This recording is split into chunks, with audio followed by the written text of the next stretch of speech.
Hola, hola queridos amigos, queridos hermanos, ¿cómo están? Sean bienvenidos a nuestro canal Enseñanza Bíblica. Tratamos de cada semana obsequiarte una pequeña reflexión en relación al tema que estamos estudiando en esta semana. Hay un aspecto que nos ha ayudado mucho y queremos compartírtelo, que es en relación al amor. Uno de los aspectos centrales, claves, que me parece a mí que es algo que se observa en el carácter de Dios y en la forma en cómo Dios expresa y ha expresado y sigue expresando y lo va a expresar en la eternidad, es la libertad. La libertad es algo que Dios te ha dejado, un atributo que Dios ha entregado a cada criatura suya y que cada uno desarrolla y ejerce esa libertad de la forma en que uno prefiere.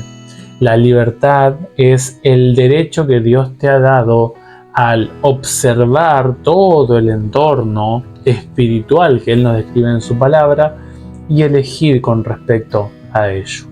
Nuestro deseo es que podamos elegir bien, como hablamos el día lunes, responder de forma correcta y positiva a la invitación de Dios para aceptar su amor. Vamos a orar y vamos a iniciar. Querido Señor, queremos darte las gracias por amarnos tanto. Gracias por tomar la iniciativa de amarnos, de valorarnos, de querer restaurarnos, pese a que la humanidad muchas veces, y la gran mayoría de las veces, decimos no queremos. Queremos rogarte que nos ayudes a trabajar en nuestra forma de elegir, en nuestra percepción acerca del mal, de tu misericordia. Queremos suplicarte, oh Dios, que podamos aceptar y comprender, aunque sea un poquito más, acerca de cuánto amas tú a la humanidad perdida. Ayúdanos a aferrarnos a tu plan de salvación, a la propuesta de restauración que tú tienes para nosotros, y que podamos así prepararnos, Señor, para cuando tú vengas en tu segunda venida. Oramos y pedimos esto en el nombre de Jesús. Amén. En la Biblia, para mostrar o reflejar o que nosotros podamos entender el amor, Dios emplea diferentes símbolos.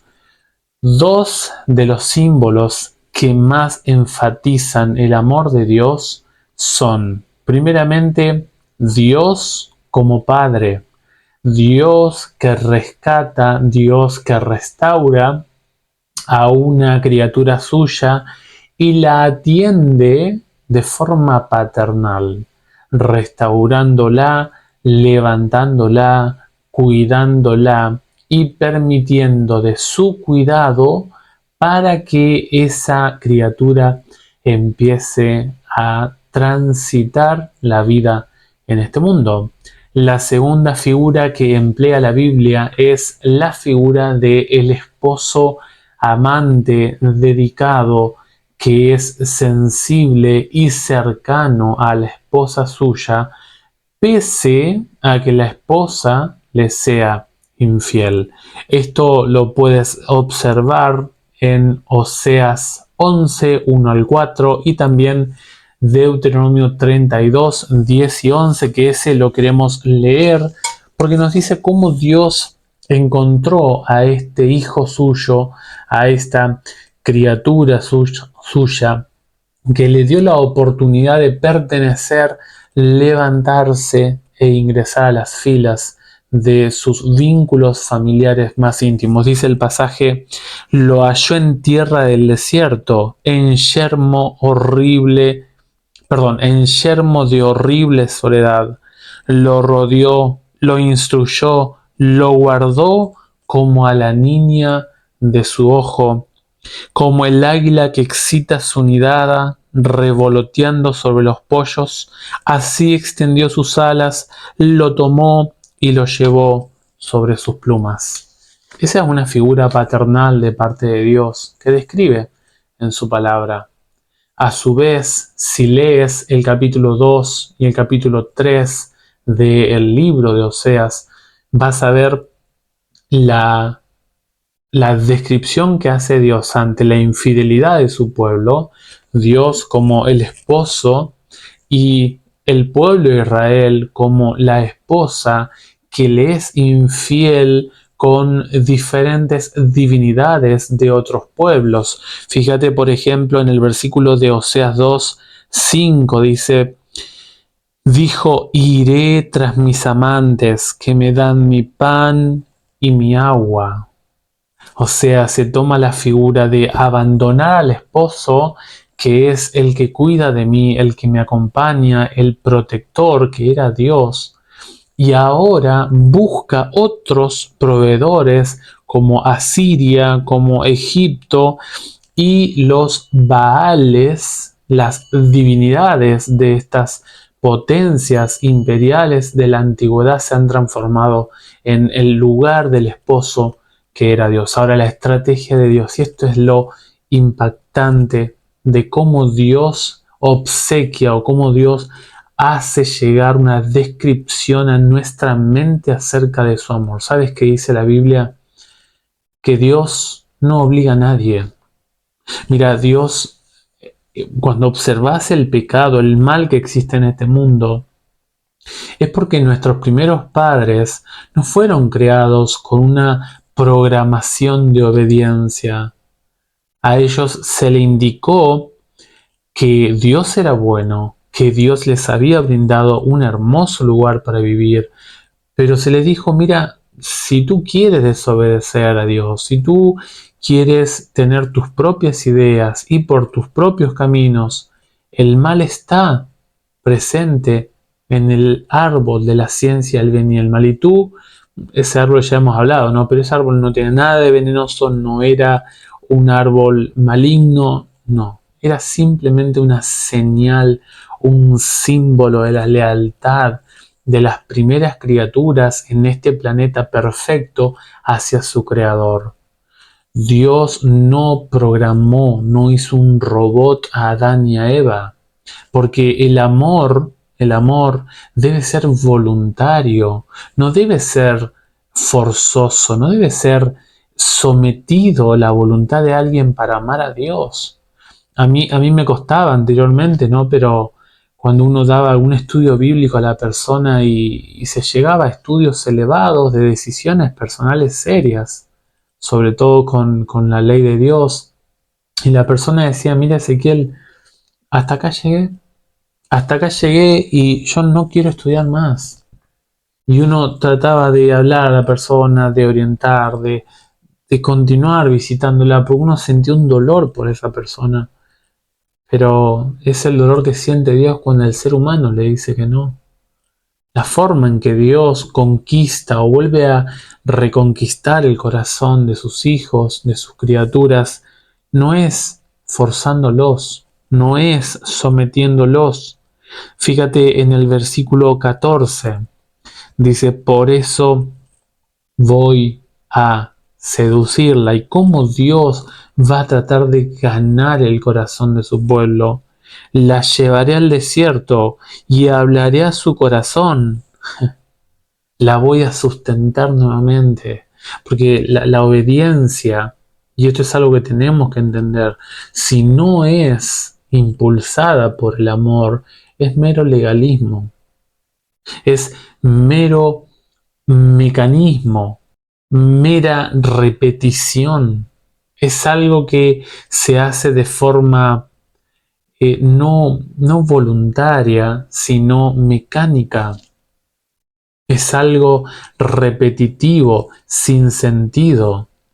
Por eso Dios dice: yo voy a ganar nuevamente el corazón de mi pueblo.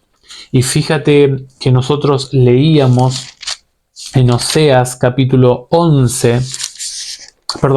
14 y el versículo 4, que decía: yo los sanaré de su rebelión, los amaré de pura gracia. El autor del libro complementario, John Peckham, dice esto: Dios no abandona a su pueblo, a pesar de todo le concede libremente un amor asombroso, ya que dice: los amaré de pura gracia, porque mi furor se apartó de ellos. Oseas 14:4. La palabra traducida como de pura gracia puede significar diferentes cosas. El Evangelio es de pura gracia. Puede significar que no tiene precio. No tiene precio. Esto también es cierto acerca del amor de Dios, pero ese no es el único significado de la expresión de pura gracia en Oseas 14:4, ¿no?